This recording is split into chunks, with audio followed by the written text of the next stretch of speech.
Nestle, the OECD, and TISC, the Federation of Turkish Employers. It's clear from the interest in the topic that this is an important discussion. It is a timely discussion.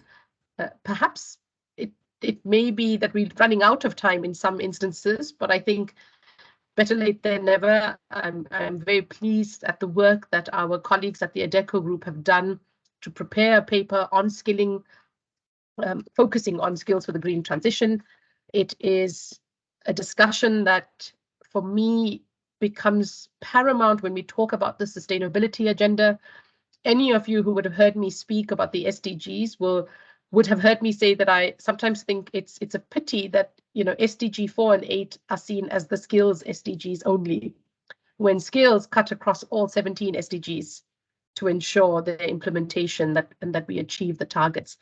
So I'm very excited this morning that we can look at this topic, that we can hear from these speakers who are well versed on the themes that we're going to discuss today, and who all have very interesting perspectives. And, you know, in terms of the themes for the discussion, we're going to talk about the fact that the green economy is one of these fastest growing economic sectors, the opportunities it brings, as well as the challenges that this acceleration offers. We also need to speak about the fact that green skills are not singular to a sector.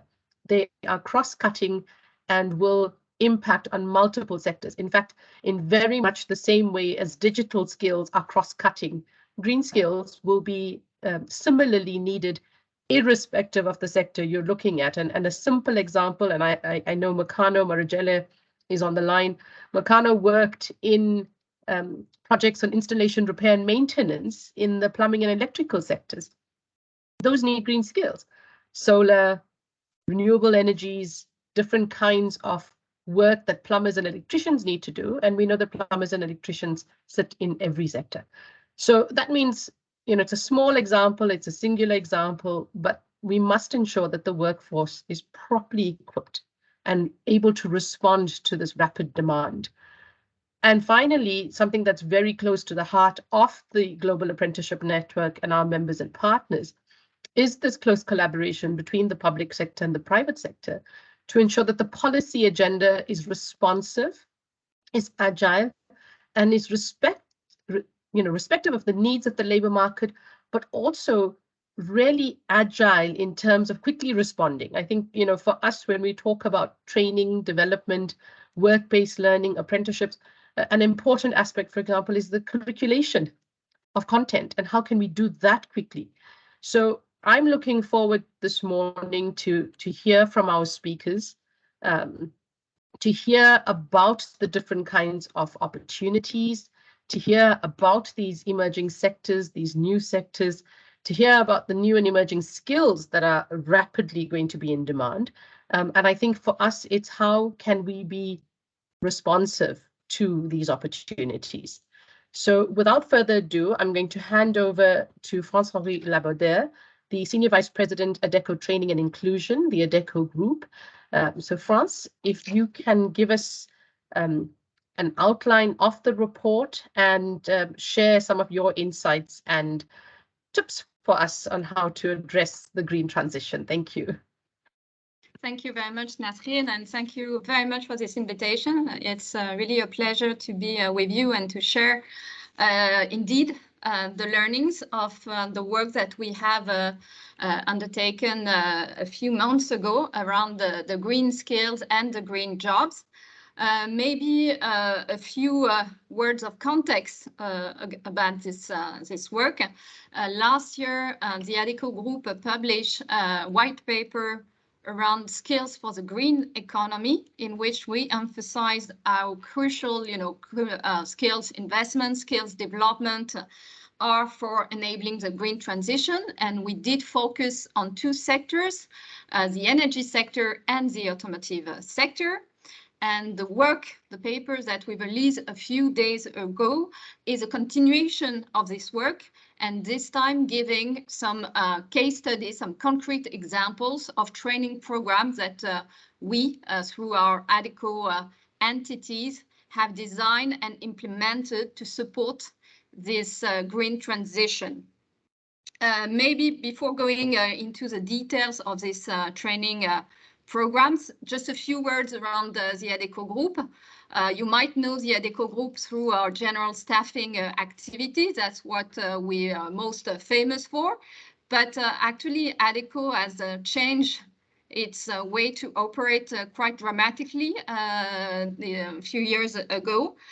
We still obviously are, a talent solution provider. So each day we actually place more than 500,000 associates at our clients. But obviously we can't do this activity as we used to do, just simply because the talents that we need for our clients sometimes do not exist or are not in sufficient numbers. And therefore, we have to go beyond, a traditional historical activity of augmented staffing. And years ago, we decided, obviously, to invest massively into upskilling and reskilling of the workforce. Through our CEO, Alain Dehaze, we took the pledge of upskilling 5 million people by 2030. So this is an ambitious target, 5 million people, and upskilling not only obviously our temporary workers that within Adecco we call our associate, but also our clients' employees, because we've got some B2B activities around the upskilling and reskilling. And also, just to share a number, I'm glad to say that we are on par with this ambition of 5 million people upskilled by 2030, because just last year in 2021, the Adecco Group has trained more than 750,000 people, being, permanent colleagues, associate, or clients' employees. And if I take only the Adecco brand, it's 230,000 people who have been upskilled and reskilled in 2021. So some of them through short training and some of them through longer training, for instance, work-based learning. And I'll come back on this a little bit later on. So it's just really to set, the context of the work that the Adecco Group is doing around training. So if I go back on this specific topic of the green skills, the first maybe thing we need to address is the definition of the green skill. And Nazreen, you pointed out very rightly that when we talk about the green skills, we actually talk about not one singular sector.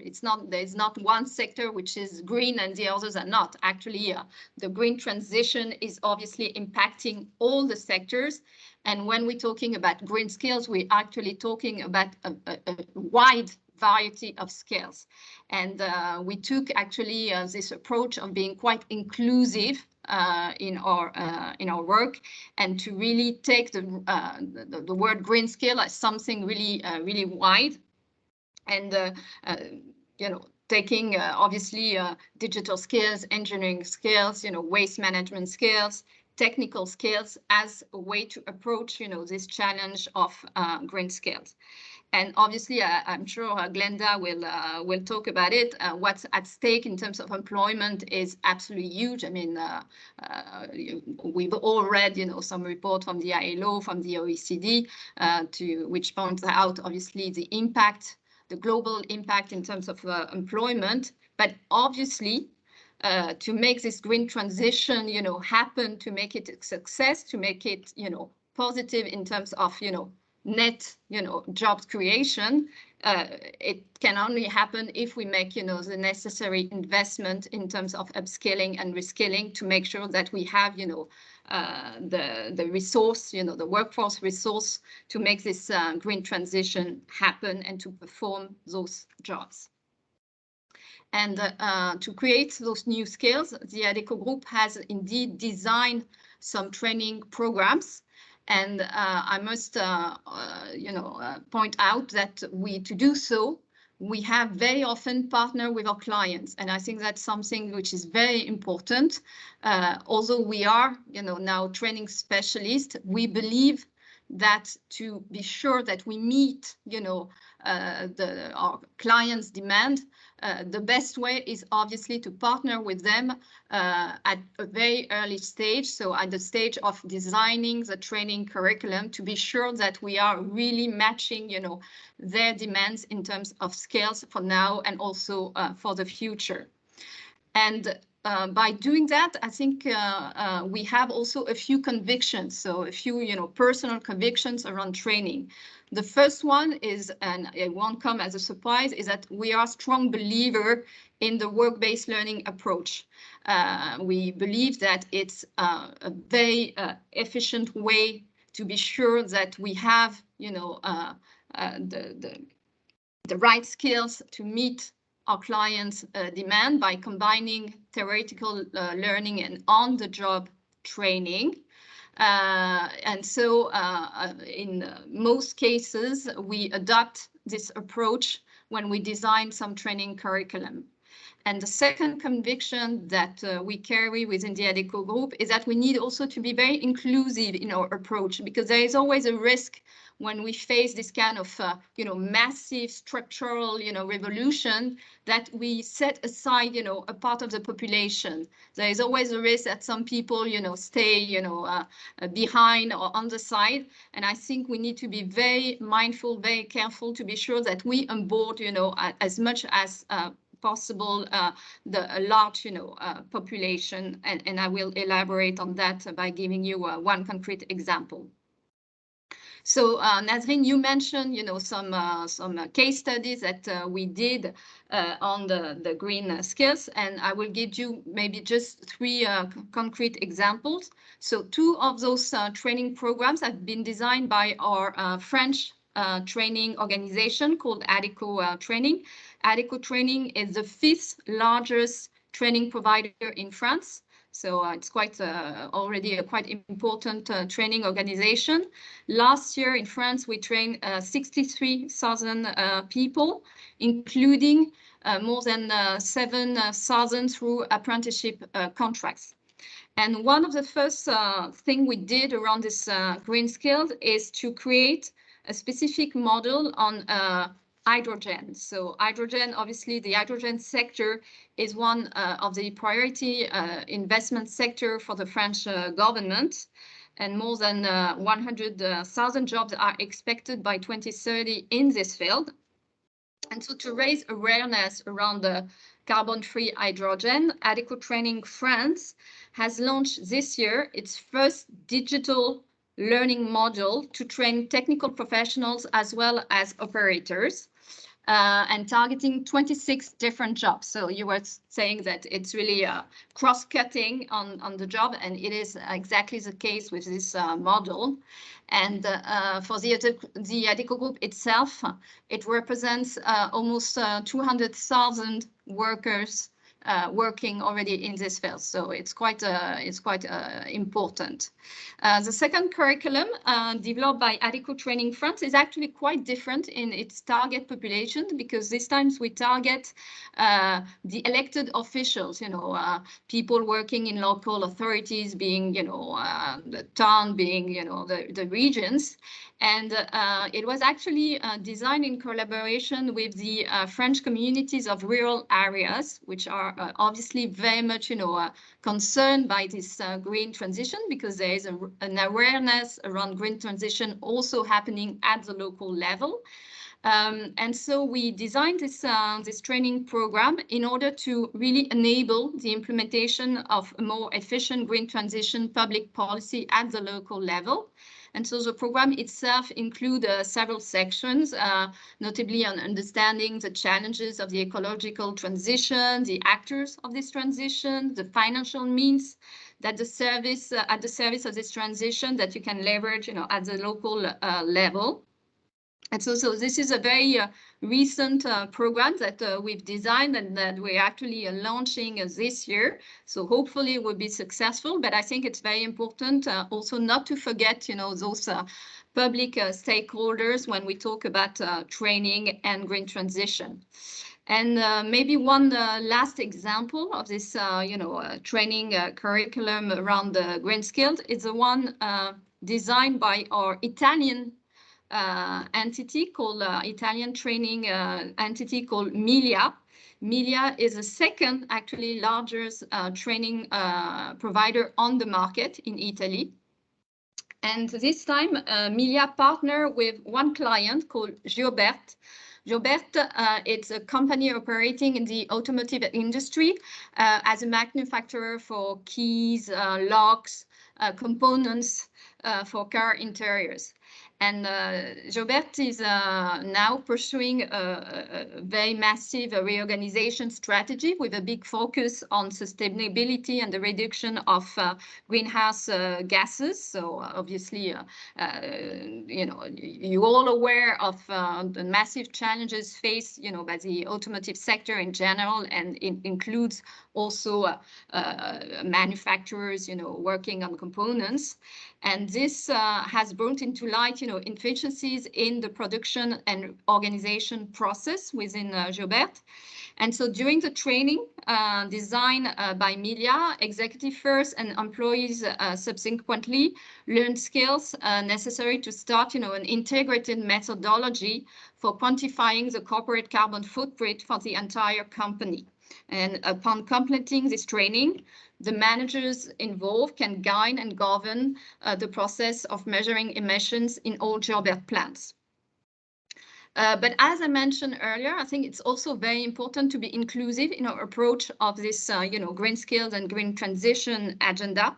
And so just also to give you an example of this, you know, inclusive approach, in the US, we have one, you know, brand called General Assembly. So General Assembly is our specialist brand on digital skills. And General Assembly in the US has partnered with Block Power. Block Power is a US leading national climate tech, you know, company, which focus on greening urban buildings. And so the program that we designed with Block Power intends to reskill the climate tech workforce needed for the clean energy and building, you know, modernization revolution. And we focus on underrepresented communities. And so we enrolled actually through General Assembly 15, you know, New York City Black women with a training curriculum on software engineer and JavaScript. And so it's just to give you an example also of this, you know, inclusive approach. And maybe just to reach my conclusion, because I think that I'm actually reaching my, you know, the time that I was allocated.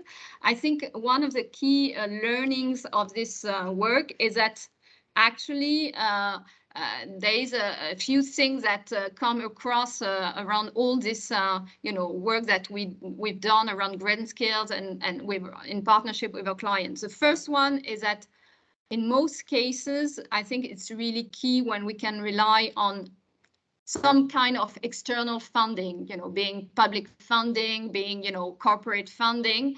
I think obviously, and it's not a surprise, governments have a key role to play to be sure that we have, you know, an agenda in terms of, you know, and upskilling towards sustainable jobs, the population in general.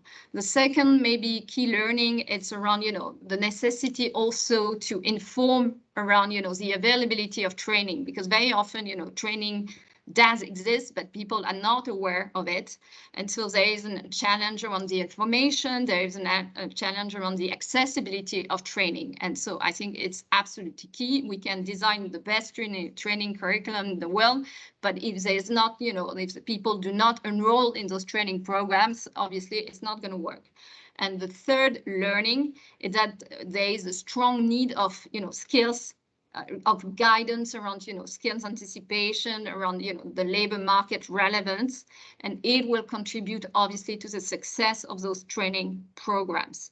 So I think, you know, overall, it's the things I wanted to share, you know, with you. I think as a conclusion, I would say that those, you know, training programs examples, I think, illustrate what you mentioned, Nazreen, in your introduction, is that there is a strong need more than ever for a collaboration between, you know, public stakeholders, you know, governments, public authorities, and the private sector. And within the private sector, I think us as, private employment providers, we have a strong role to play. We cannot do as we used to do maybe 10 or 20 years ago, just source, match and place, people, because I think it's not enough. Now we need very often to create the skills in demand.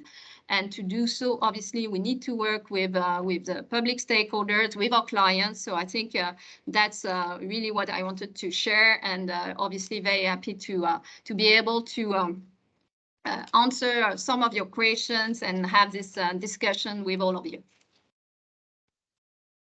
Thank you so much for that insight that you've shared, the very, very practical examples. I must compliment you and the team across the Adecco group for really taking the challenge and finding solutions. I think, often webinars like this, we tend to talk about the policy, we tend to talk about what should be done.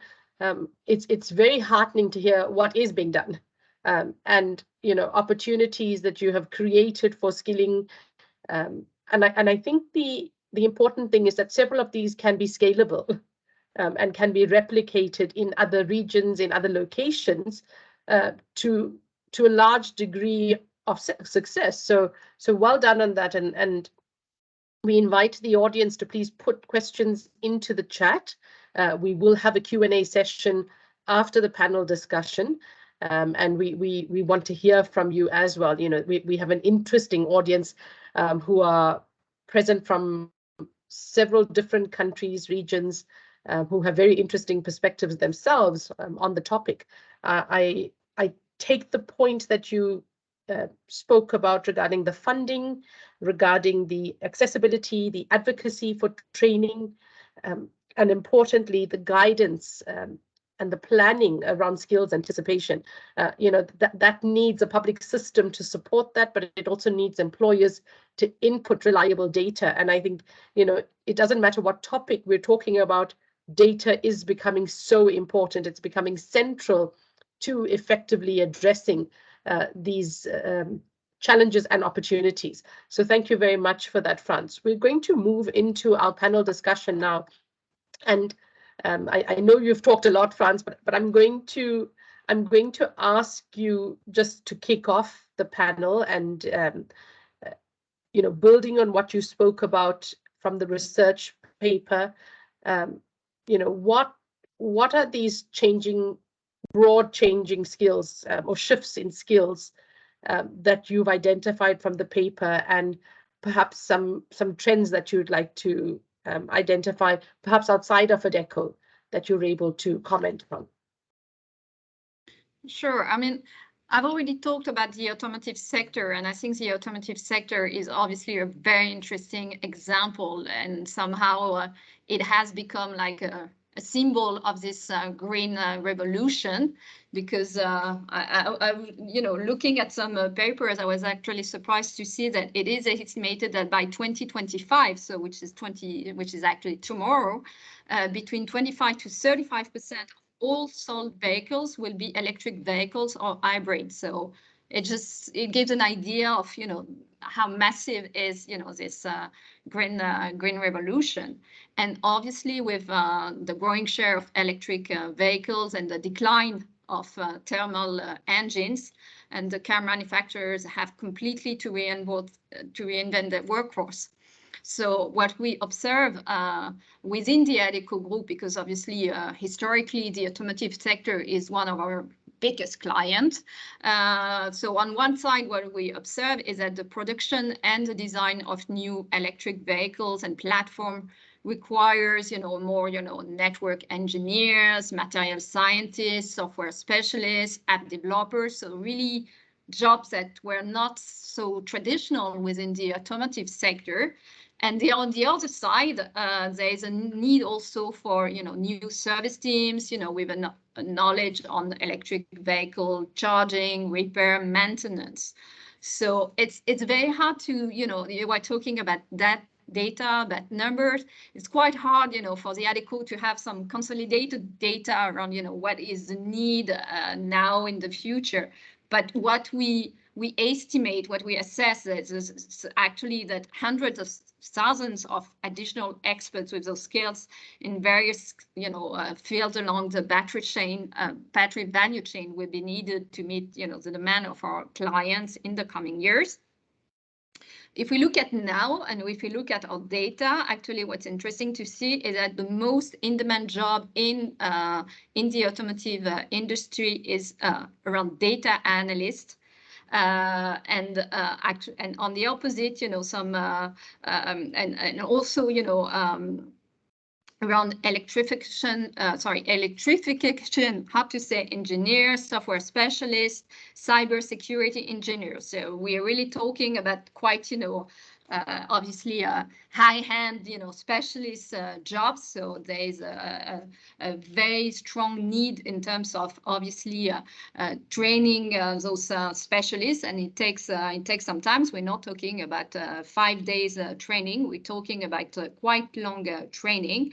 So obviously it creates some important opportunities in terms of net jobs creation, but as long, again, as upskilling, reskilling is fully embraced to offset, obviously, the number of jobs that might be lost due to the transition. And we know that some people working on thermal engine, they won't be needed in 10 years. So what do we do with them? There's, I believe, a strong need also of making sure that we are able to reskill these people to be sure that either they carry on, working within the automotive industry, or they leave to work in other sectors where, we can reskill them.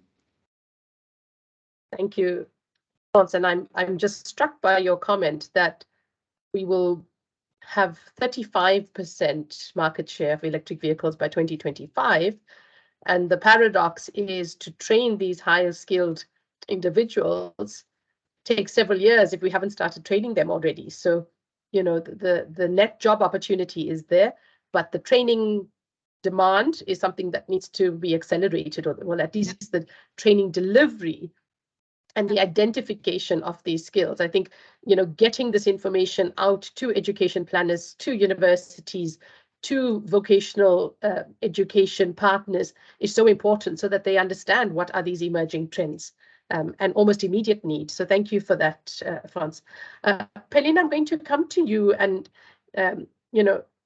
Turkey is a large country. I remember I was very surprised the first time I visited Istanbul and realized you have a population of almost 18 million people. And obviously it's an old city, it's a developing city, so there is this urgency around the sustainability agenda for Turkey as a country. But I think it would be interesting to hear how business is playing its part. So, what is TISC, and what are TISC members and GAN Turkey members doing to respond to the demand for this green transition? Thank you very much, Nazreen.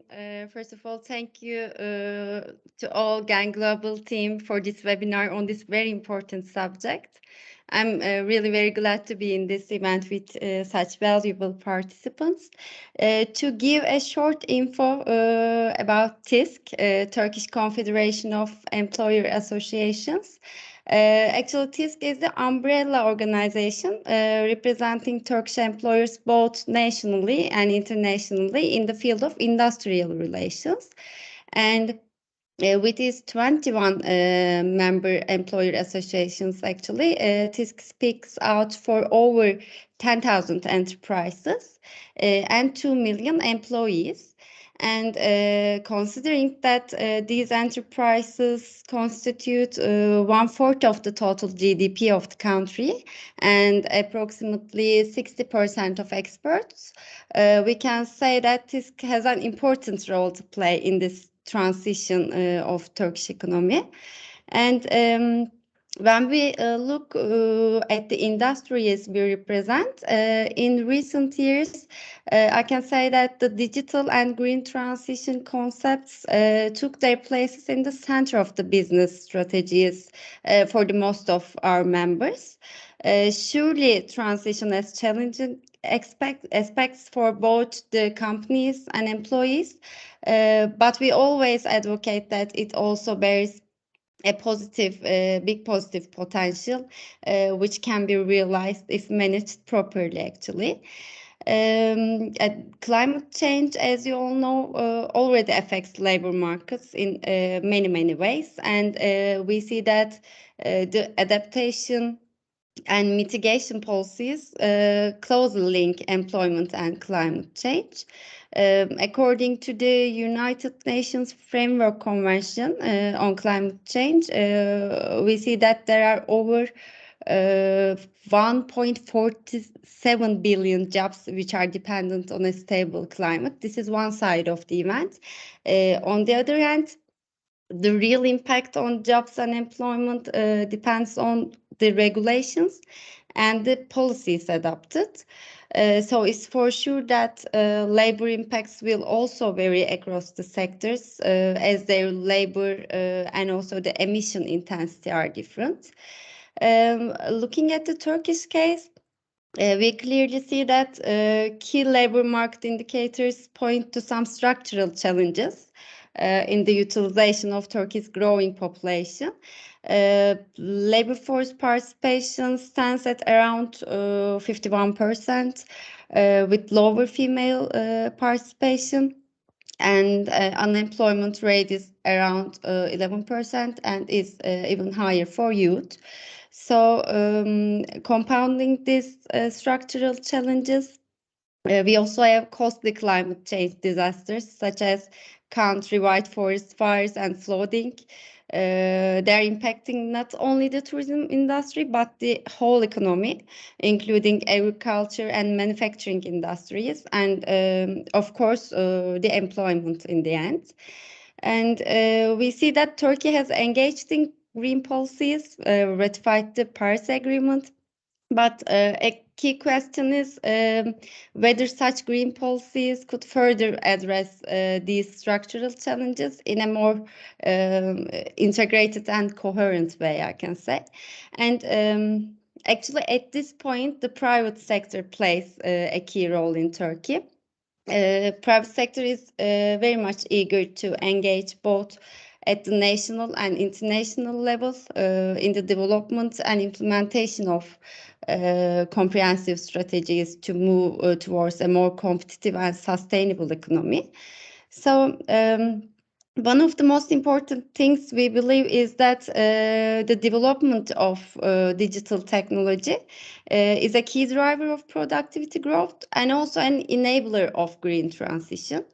So we strongly believe that green transition in Turkey should be accompanied by digital transition, and the efficient use of digital technologies shall be in the core of this new structure. And this technological transition and the following workforce transformation are needed to realize a green economy.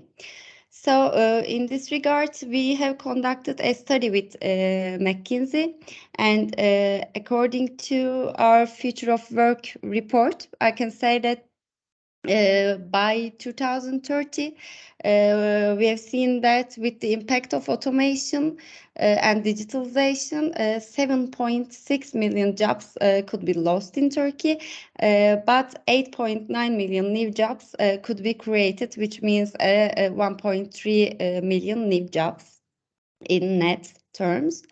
And in addition, another 1.8 million jobs that currently do not exist could be created, mainly in technology related sectors.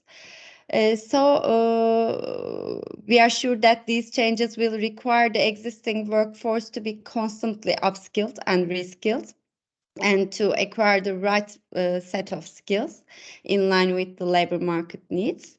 So as TISC, we have been implementing some programs addressing skill mismatches and gaps in the labor market. To name a few, I can give the examples. In collaboration with Confederation of Danish Industry, we have been conducting a project which aims strengthening the capacity of youth in the framework of future of work and in the framework of transition. Also, with this project, we aim to support the women to increase their labor force participation in this transition process. We plan our projects to also address the structural challenges of Turkey. And we believe that in the design of these programs, the employer perspective is really critical as the main beneficiaries to protect the jobs and also well-being of the employees. Another program is the Youth Transformation Program. We conducted in collaboration with EBRD. To provide some digital trainings and in the end employment support to the graduates of the program, which are the young people in the STEM fields.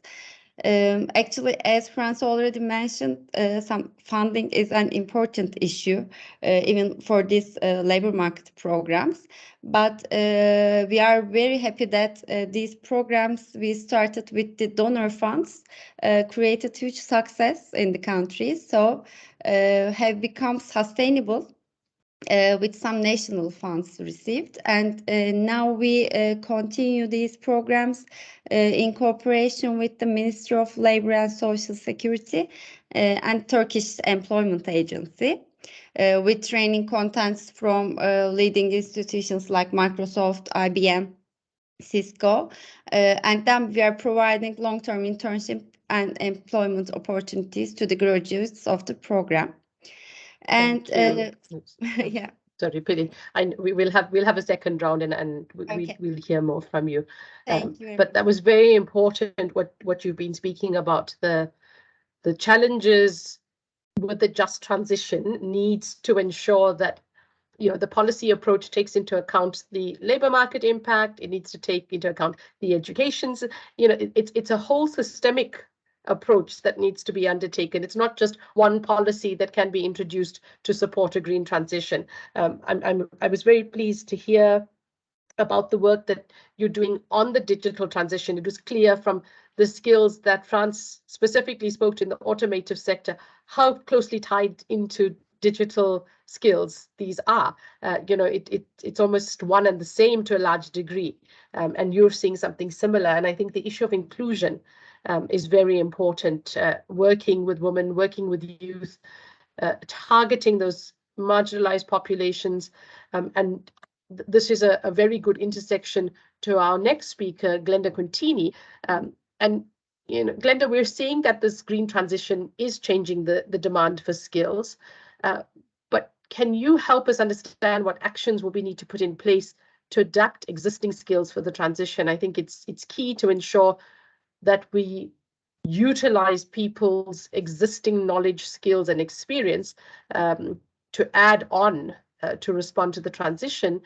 And what are you seeing as key components for a successful strategy across employers and governments?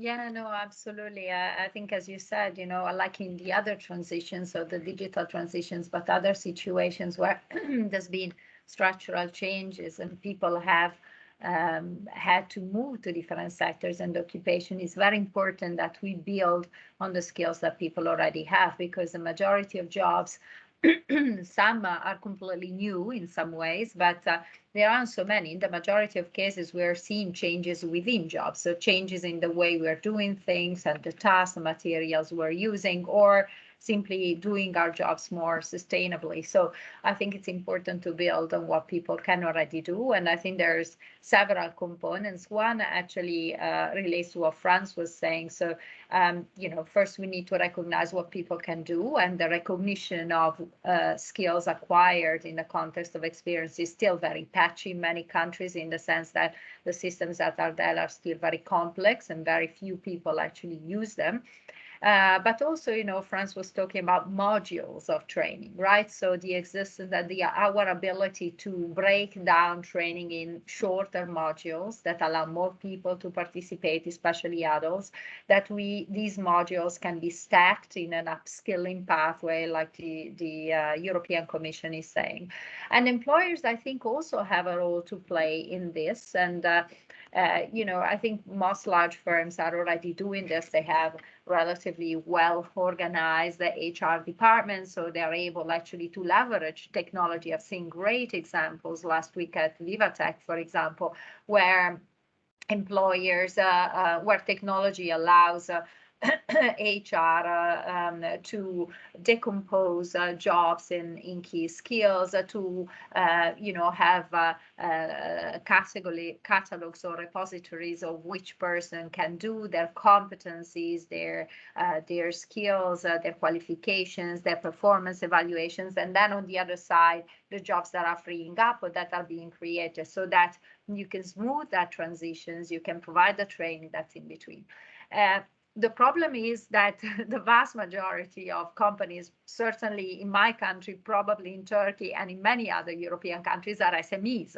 And so for SMEs, it's far than obvious to do this. So they really need support to put in place these skills analysis, this identification of skill gaps and so on. And I think there's a lot that we can borrow from the instruments that have been put in place, for example, in the context of the digital transition. Like, for example, there are vouchers in many countries where you can purchase consulting services to train managers, in most cases, to identify skill needs, to then identify relevant training and so on.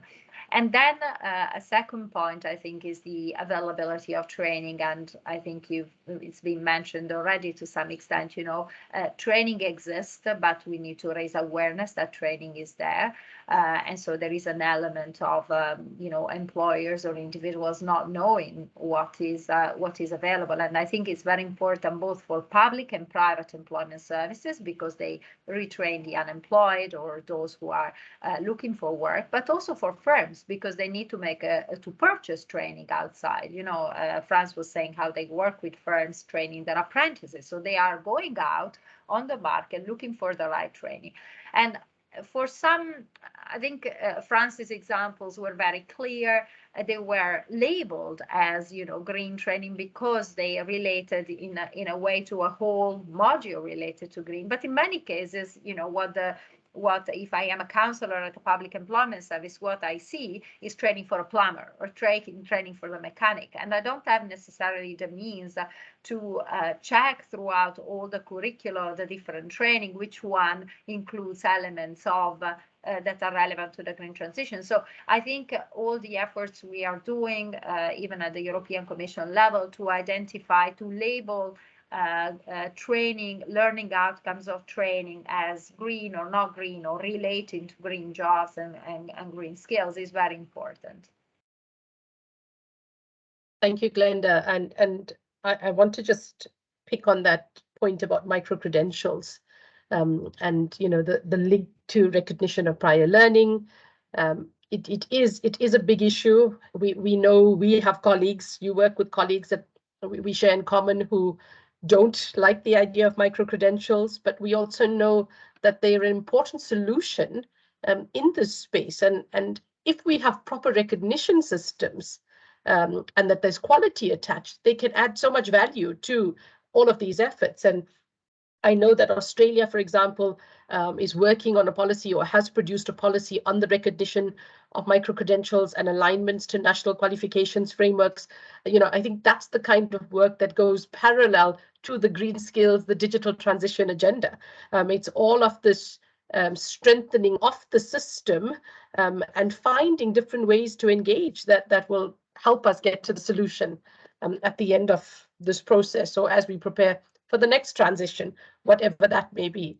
I think the other issue about the role of SMEs, I think that's a bigger challenge systemically, because we know that SMEs are so important, not just in this training on green, but across apprenticeships, the vocational education part. And I think we really have to find better mechanisms from a policy level to engage SMEs meaningfully and equip SMEs to be part of the training agenda and delivery side of the training. And you know, again, I'm going to use Australia, but you know, the group training model that Australia uses for their apprenticeship training is something that I always uphold as one of the best standards where SMEs can meaningfully engage in training and deliver quality training. So it's not impossible. So thank you for highlighting that.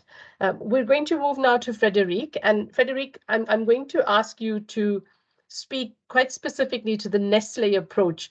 And you know, Nestle has been doing so much work globally on the issue of sustainability, on climate change mitigation strategies. But I think what's important is to understand how you're aligning the workforce to these shifts. And you know, what are some of the approaches that you can share from an organizational perspective?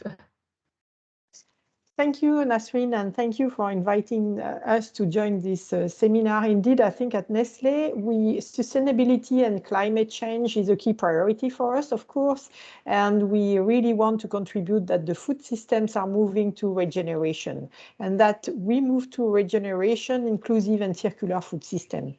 Nature and healthy ecosystem are the foundation of food and life, and we want to support this in an inclusive way, supporting communities' health and nutrition. And this is why we are trying to get our people embed sustainability in each decision.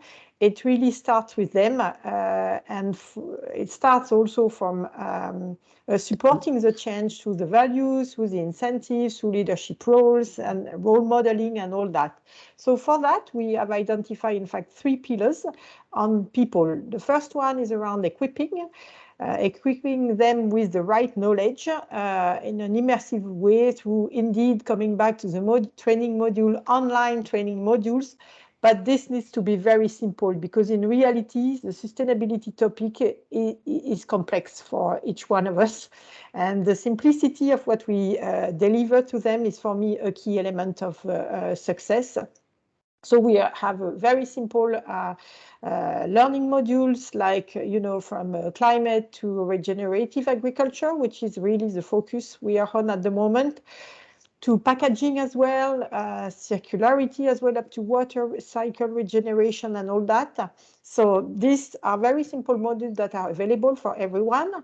We also obviously including and have transformed our apprenticeship modules also to make sure that this is embedded for the young people when they join at the very start of their career, because first they are all of them so motivating and asking even if they join our company what we are doing. So it's critical for them. So indeed, for the new generation, if we can embed this sustainability aspect directly from the beginning, it's very important for the future.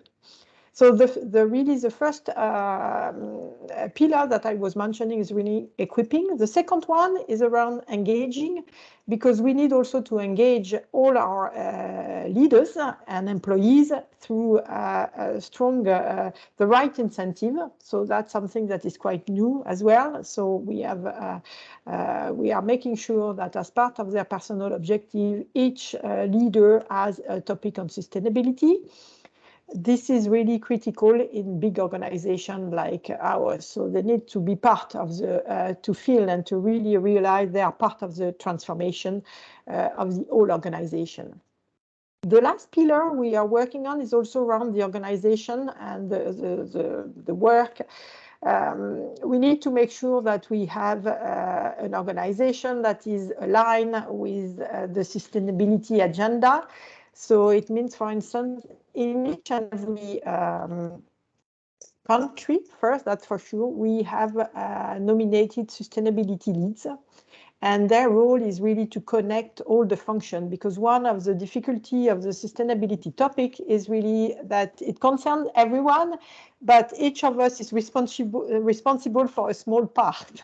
So, you know, I mean, this connection between the function to shape the strategy, to make sure that everything is implemented is for us very important. And that's why we have nominated these strong leaders, very successful leaders with this new job, actually, that did not exist 5 years ago.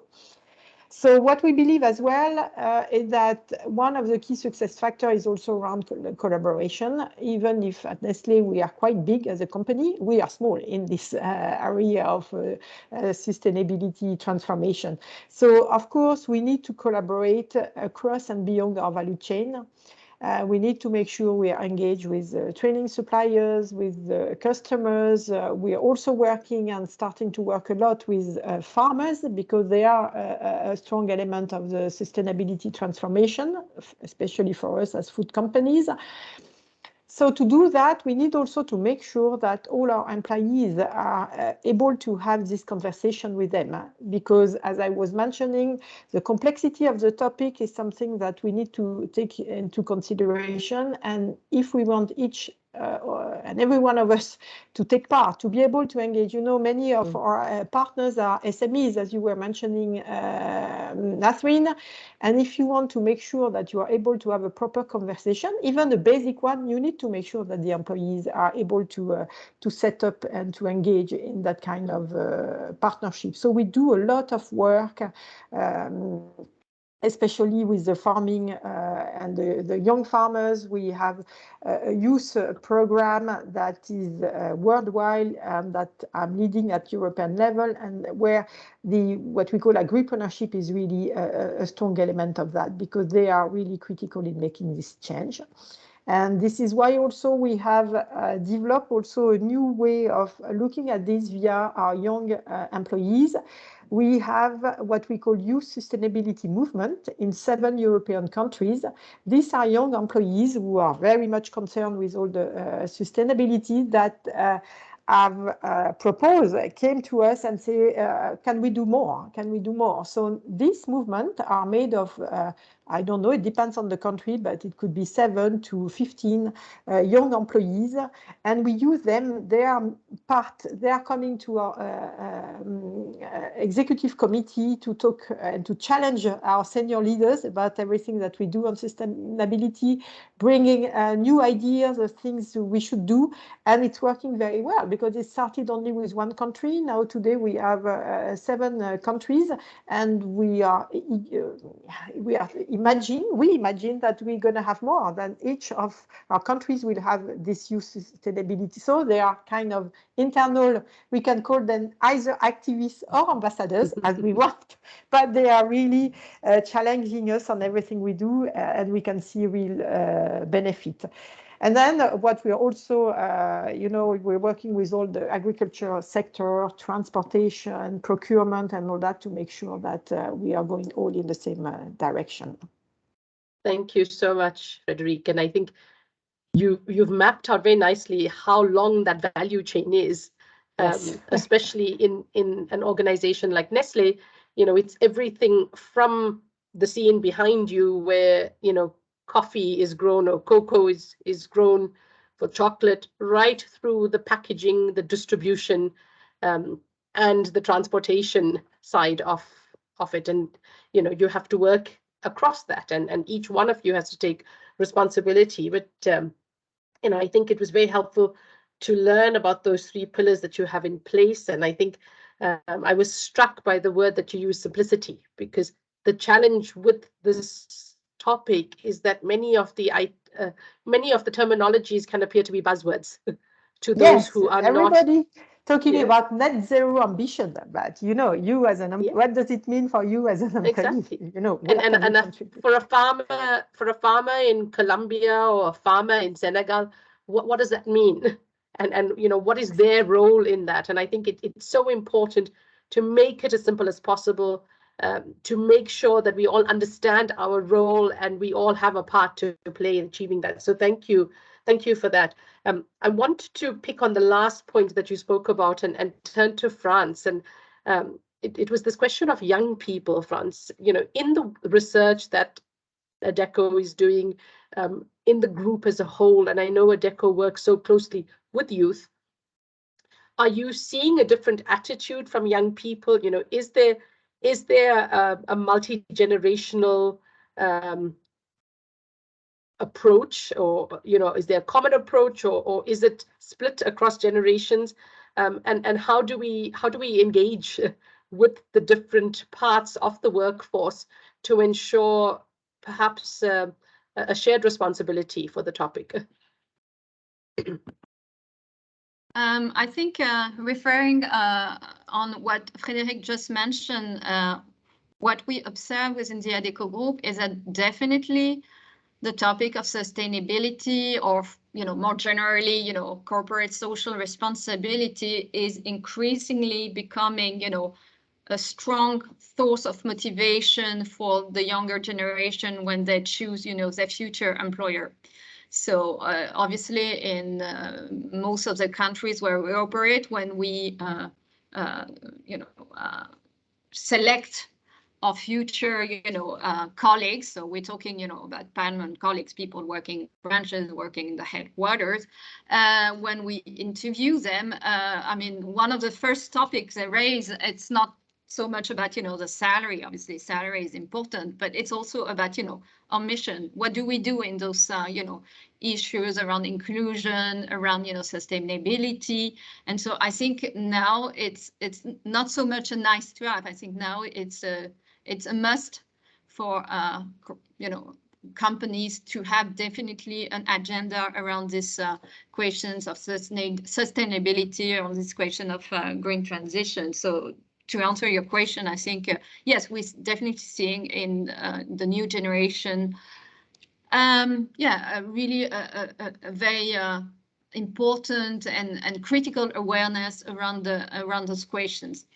I think maybe because we mentioned obviously some risk going on with this green transition, and it was the case with the previous, obviously transition that we observe in history, being, the digital transition, being the industrial revolution in the 19th century. That the biggest risk is that there are some large chunk of the population that stay, aside, that stay behind. And I think if we want to make sure that this green transition doesn't bring, this risk in terms of, leaving people behind and people, losing their job, I think we definitely need to be very careful, very mindful around that, having, an inclusive approach. And I mentioned some example, and that's where I believe, obviously public stakeholders have a strong role to play.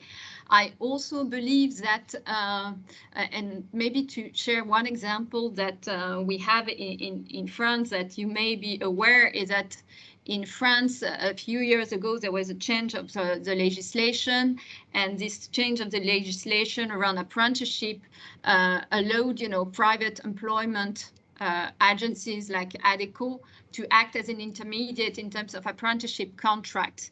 And it was not the case before, since I think it was in 2011, if I remember well. Now it's possible. And so we actually in France leverage, this possibility of acting as an intermediate between our client and, young people, to create, a specific apprenticeship model, using, this intermediation model of the temporary work model. And so in last year, I think I gave already this number, we actually hired and trained 7,500 young people on all kind of different jobs. So not only, green job, but it can go from, construction workers to fiber optic technicians. And actually 77% of them were unemployed or with, no or minimal qualification. And 80% of the trainings, leaving, their training, on completion of their training, had a job, 6 months following, their training completion. So it's a very efficient tool to facilitate the access to the labor market. So this model of intermediation in terms of work-based learning is actually possible in France. It's unfortunately not the case everywhere, and we are actually doing some advocacy work in some countries where currently it's not possible. And I think it's particularly relevant for SMEs, and we were talking about the importance of onboarding SMEs in this green transition and this sustainability agenda. And we know that for some SMEs, apprenticeship can be quite burdensome in terms of administration, in terms of dealing with all the finance thing, and so that's where I believe we can play a part in facilitating the development of apprenticeship even for SMEs. So that's something I wanted to share because I think it's very relevant for green jobs and the green transition in general. Absolutely, such an important point. And I want to just mention that the GAN team and our colleagues at the International Labour Organization and several of our members have just completed a process at the International Labour Organization. The conference took place for over 2 weeks in June. And on the topic this year and next year is a standard setting for apprenticeships and really looking at, what is the role apprenticeships play in responding to the future of work demands. And you'll be pleased, Frans, that, we made sure that there is a recognition of intermediaries in that document. So it's a first draft concluded this year. We'll finalize next year. There was a push to try and remove the reference, but, as employers or representing employers, we were very, very clear that intermediaries play an important role in facilitating access to training and facilitating the delivery of quality training. So, I think those are important points as we move along into any kind of transition to make sure that those standards are in place. So thank you for that. Pelin, I'm going to come to you, and you made the point about the need for policies to be integrated and coherent. And given your experience working closely with government partners, with international business, what would you recommend should be done from a policy perspective, or what would be priority for you in order to facilitate the transition and to ensure the appropriate skilling? Thank you, Nazreen. Actually, as all of us already mentioned, the job creation potential will only be achieved through the comprehensive trainings, through reskilling and upskilling of the workforce. And besides that, I can also say that labor markets also need to be prepared and flexible enough to efficiently absorb these big shifts. So we need to create national frameworks for more skills and at the same time flexible working populations. So efficient labor market policies should be put in place, but it's important to highlight that there is really a need to rebuild and strengthen the links between the worlds of education and work. So we believe that the cooperation between educational institutions, organizations, vocational and technical education institutions, industry, and of course government is vital for the productivity of labor. So at this point, the dialogue between all these parties is very important to ensure this greener and stronger workforce. Maybe at this point, we have a good example, which is our MEX Technology Center, where we worked all together. We bring all parties together. MEX Technology Center is actually established by our member association of metal industries, and it's the first end-to-end integrated and 5G assisted digital manufacturing facility in Turkey, actually. And it's also the world's biggest initiative on digital transformation in manufacturing. Actually, it has an ecosystem of global technology providers, and it works on mainly the twin transition concepts, and it provides digital and sustainability maturity assessments to all companies, prepares roadmaps, most importantly provides upskilling and reskilling programs, with including the intensity of the sustainability training programs recently actually. And it also aims to train 4 levels in the companies, which are the shop floor operators, engineers, mid-level managers, and also the C-level, to ensure the strategic part of workforce transformation. So it also has a digital factory that provides on-the-job training opportunities, so which is really very much important.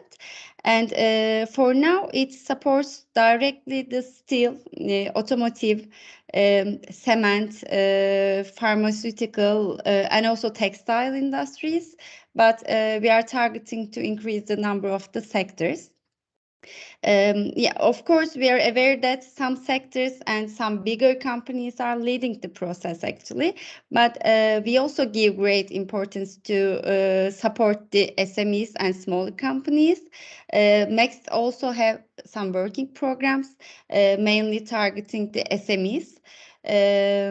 So in this context, actually, I can conclude my words by saying that we need some tailor-made, of course, holistic, innovative and consistent policies, and of course adequate incentives to be put in place for this greener and stronger workforce in line with the labor market needs. Thank you very much. Thank you, Pelin. That was very succinct, and you did your own fantastic summary, but I think very practical advice and good examples of what can be done.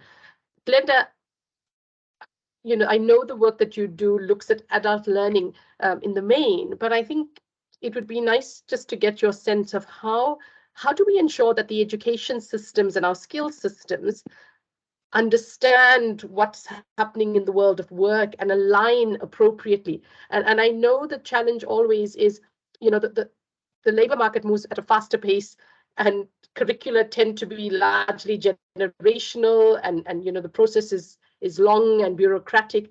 But how can we smooth out that relationship and ensure this responsiveness that Pelin was speaking to?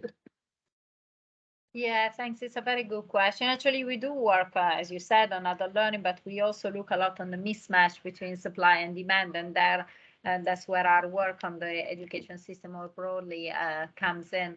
And I think, again, improving the alignment has been an issue for a long time.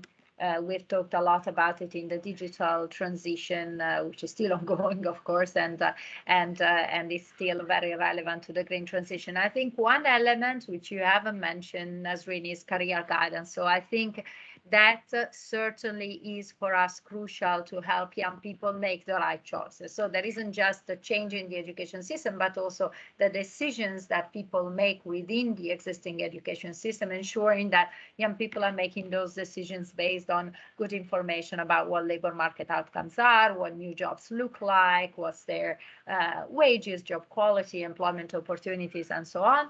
And not only smooths the transition, deals with these misalignment, but it also can help form a longer-term positive attitude towards, I think, career guidance, which is important because you know, we do a lot of work on career guidance for adults, and France has mentioned it a little bit because some parts of ADECO have done work on that, especially when provided by employers. The problem is that people don't have a knowledge, don't go spontaneously towards a career practitioner to revisit their skills, to think about retraining. So I think having good experiences of career guidance as youth also builds this attitude, and then throughout the life course facilitates transitions later on, because there's been a constant revisiting of what their path, their career path has looked like. And then more specifically on what you were saying, right? How do we make sure curricula are updated and so on? So there's many different ways. Of course, some schools bring the labor market to the classroom, so they have talks, they have career fairs, which have proven very successful actually in aligning better the content, the students and the labor market. Then you bring students to the workplace through internships, apprenticeships, which we've already mentioned. And then there is that there's the attention of involving employers when you update curriculum and having a broader spectrum also of teachers coming from different broader range of backgrounds. And I think I came across recently a few examples that I wanted to give you where employers are directly involved. So for example, there's this University of Applied Science in Finland called Laurea, which it has set up a steering committee made up of industry representatives. So they take from their partners, but also from their ex-alumni who are working in the private sector. They form this steering committee that meets regularly to discuss making sure that the curriculum is aligned with the needs in the labor market. And for example, they've come up with a set of general work-life competencies, which include critical thinking, foresight and innovation, self-management, and they have been mainstreamed in the whole of the coursework. And I noticed that in the chat, somebody was saying, we've talked a lot about technical skills, but not so much about the transversal skills that we need for the green transition. And this is very important. This is one element where often say a formal education is not preparing young people very well as these transversal elements. And then I think, again, going back to the micro-credential point, I think the recognition by formal education institutions, especially at the post-secondary level, of micro-credential or industry-led credential is very important. There are several examples of universities already doing that, where they are giving credits to people who have a Google, LinkedIn, or Microsoft credential, and I think this could very well be broadened to a broader range of credentials, for example, relevant to the green transition. And finally, you've mentioned Australia in the context of micro-credentials. I think it's a good example how governments can institutionalize the collaboration. For example, in New Zealand, they have now allowed, for a few years now, but I think it was in 2019, they said higher education institution could issue micro-credentials, but they had to do that by partnering with industry. So I think there is an element there of regulation that's requiring, mandating, if you want, this collaboration, which is very important. Excellent. Thank you for those examples. And I think very helpful to those involved in policy work on the call, but also those who represent the private sector in many of these engagements with the government and policy development partners. So thank you. Frederique, I'm going to come to you, and you spoke about some of these emerging trends that Nestle is having to deal with. I think what is important is how does Nestle encourage employees to upskill and reskill? Often the challenge is who is responsible for my lifelong learning or for my upskilling and reskilling? Is it me? Is it the company? I've always said it's a combination, but I think it would be really interesting to hear from you as a Nestle employee and someone who leads in this space, how you encourage this process. Yes, thank you, Nasreen. In fact, I think we launched this Generation Regeneration program a few years ago, and one of the key things, again, is around simplicity. So what we believe is that there is first, and I saw also in the chat there were a few questions about this leadership. So indeed, you need to make sure that from a technical perspective, they're all scale up.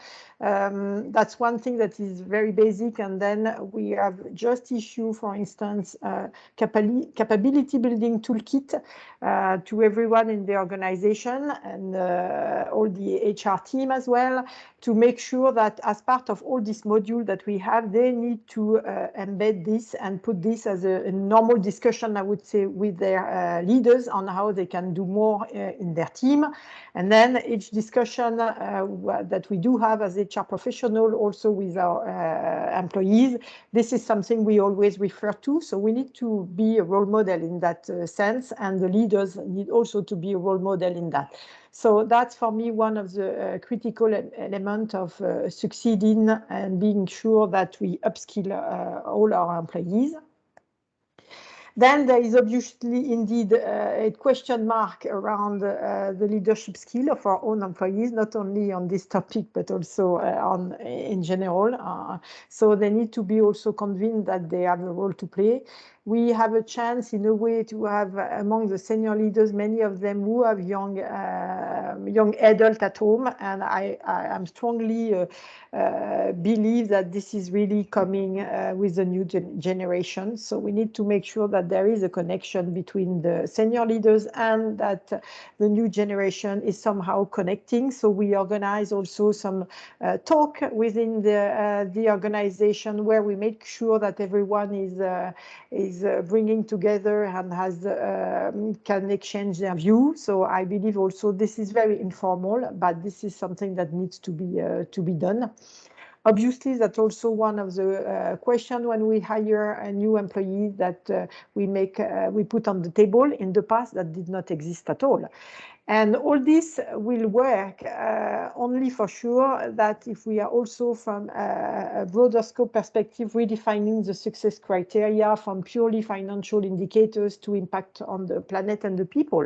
And that also is I believe, for all the government and for everyone, but also in the companies, because if we continue to evaluate the performance of the employees on financial contribution, then for sure will never work. So this is also something that we have decided that each and everyone in Nestle today has one of his in one of his objectives a component that is linked to the impact on the planet.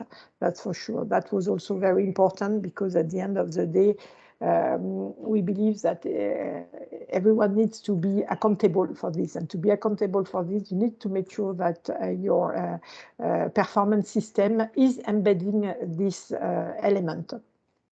So that's very clear, and that are the few things that we have started to do. And it just, I believe, it's just the beginning of the journey. It's going to be a journey, that's for sure. It is a journey. It's going to require collaboration, constant engagement. It's interesting. Many organizations are now linking performance bonuses to ESG. Yes. I think that will become a trend, but we also need to make sure it's not just a trend, that it's actually meaningful delivery and partnership on the topic. On the point of young people and the private sector, GAN is working with an organization called Making Sense, and they run a project called the Youth Economic Opportunities 2030. And the particular aspect of the project that GAN is leading is this private sector engagement with young people. Because after a series of discussions and roundtables, what was said by youth is that the private sector speaks a different language to young people, and often we don't know how to communicate with one another. We speak at cross purposes. And how can we refine our terminologies? How can we break down these barriers where perhaps sometimes we hide behind these big terms, and make the engagement more inclusive, more meaningful, to ensure active participation of young people. And I think that's important, but I just wanted to mention that because it is something that is coming up regularly now, that there are these barriers to engagement and participation. And some of it, I think, are quite easy for us to break down and remove, Yes. and language is one of them. No, clearly, and this is also one of the reasons why at Nestle, we have a program that is called Nestle Needs Youth, where we want to help young people be better prepared for the job of the future. And as part of it, we have launched the Alliance for Youth, to which Adecco is, by the way, one of the key partners since the beginning. And all the companies that are part of the Alliance for Youth are companies that are not working in the same business environment. And this is really something that we wanted, because indeed, if we want to make sure you make an impact, we need to go outside of your, only for us, we work on agriculture. Okay, yes, but, we have, as a partner, we have NG, we have Publicis. There are a few partners that are totally outside, because we really want to make an impact and make sure that in general, we are able to really understand what the youth are waiting from us, business partners, I would say, the private sector, to make sure that we are going in the right direction, because we are here also to help them achieve this integration. Lovely. Frans, you wanted to make a comment? Yeah, I actually wanted to react to something that is in the chat and was also mentioned by Glenda, is around the soft skills, because obviously we talked a lot this morning about tech skills, about digital skills, but I just wanted to indeed emphasize the fact that when we do some survey, when we ask our clients, what are you waiting for in terms of skills? Actually, it's quite surprising to see that what comes first is, what we call, and it's hard to define what soft skills are. And it's actually a problem that, we don't have a precise definition of, soft skills. But what comes first, it's indeed, this notion of soft skills. And it can be, around, critical thinking, about, working in a team, about, problem solving. So it's a little bit, blurred, in terms of concept.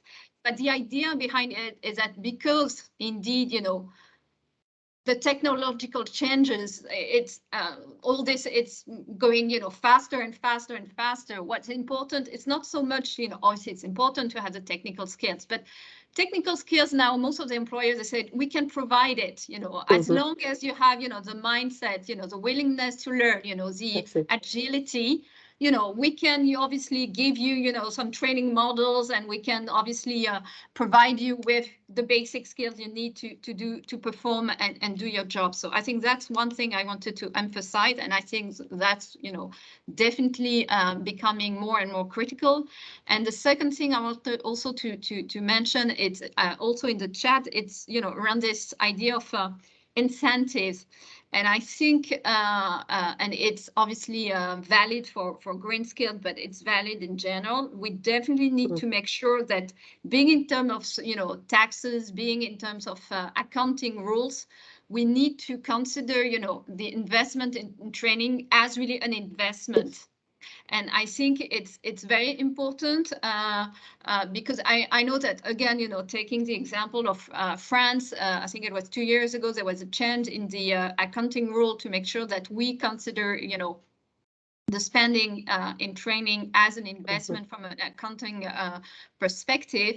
But I think it really needs to be also taken into consideration, because there is always a risk that it's actually cheaper from an employer perspective to get rid, of the workforce, which is not, hasn't got, the skill set necessary, rather than, spending, some huge amount of money to reskill this population. So we need to make sure that employers are, incentivized, and financially speaking as well, to indeed, invest into the upskilling and reskilling of the workforce to, face those transformation challenges.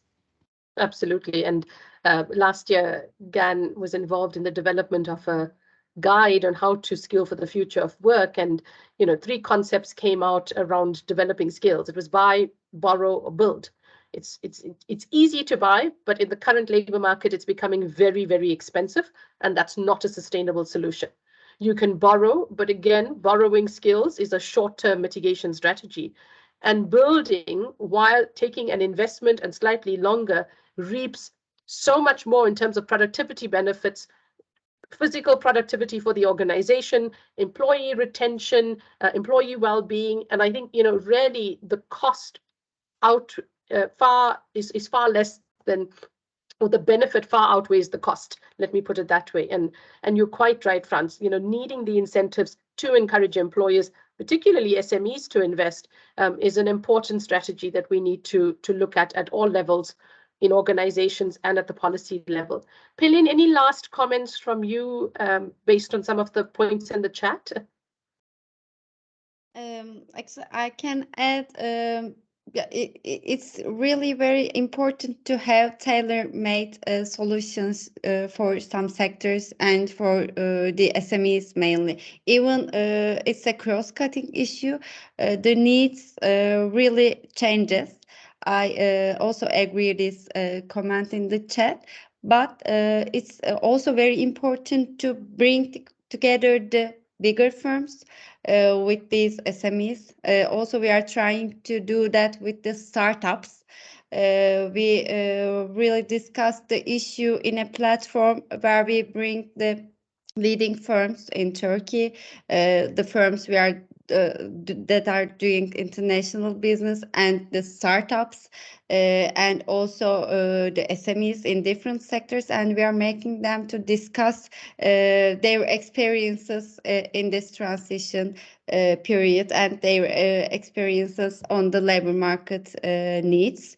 So this is again an efficient way to discuss those matters, to reflect them in the curriculum design. I just wanted to, at this point, perspective in line with the comments in the chat box. Thank you very much. Thank you, Pelin.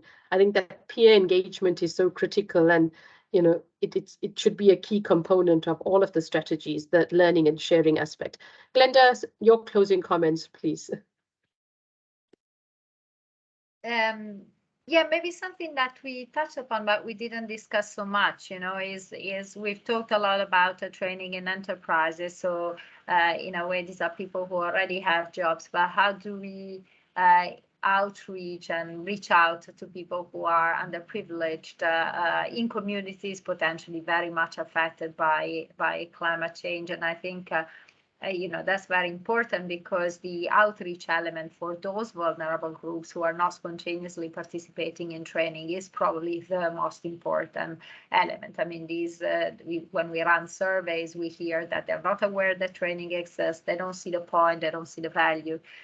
They don't have the means to look for training that's right for them. So there's some good examples, I think, coming from Australia, where there are a very clear outreach efforts to remote communities, to refugees, asylum seekers, people who are long-term unemployed, people who are coming out of prison, for example, through the Jobs Victoria advocates, who actually go into libraries, they go into community centers, they go into public housing, to highlight the opportunities that are available, to connect to existing services. So I think that's very important, because again, you know, of course, we're all, and it's been very focused on, again, people who already have a job, and they are very much affected because their jobs are changing. But there's also people like that who don't have a job and need to get one, and they are in some cases, as I said, very highly affected by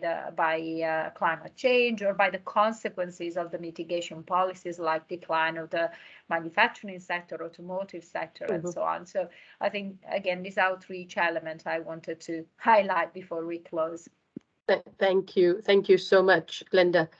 I think to add another level of complexity, it's the issue of informality that is closely linked to these marginalized populations as well, who, you know, are involved in subsistence work and are very directly impacted by the effects of climate change. If you think of fishermen, farmers, etc. I think that to conclude, I want to thank my panel, that they've all been really open with their knowledge, sharing the information that they have at their disposal. I'm pleased that we made a start on the topic. It's a big agenda. We're not going to touch everything in one discussion, but some very useful, practical advice offered, good resources in terms of research from the Adecco paper, from Glenda's work, and I think, you know, you're welcome, the audience, to reach out to the organizations. These publications are available, you know, if you do a quick search. But I take the point that we need to continue talking about this. We need to engage, we need to learn, we need to share, we need to share our best practice as well and filter it upwards into the policy debate, because that's the only way we can meaningfully influence the policy outputs that countries are working on and very actively working on. So I encourage you all to continue keeping up to date with the discussion. And I want to thank all of you for your time. We really enjoyed today's webinar, and I've learned a lot, and I'm sure the audience has. So thank you all. Bye-bye. Thank you very much. Thank you. Bye-bye. Bye-bye. Thanks a lot. Thank you. Bye. Bye. Bye. Thank you.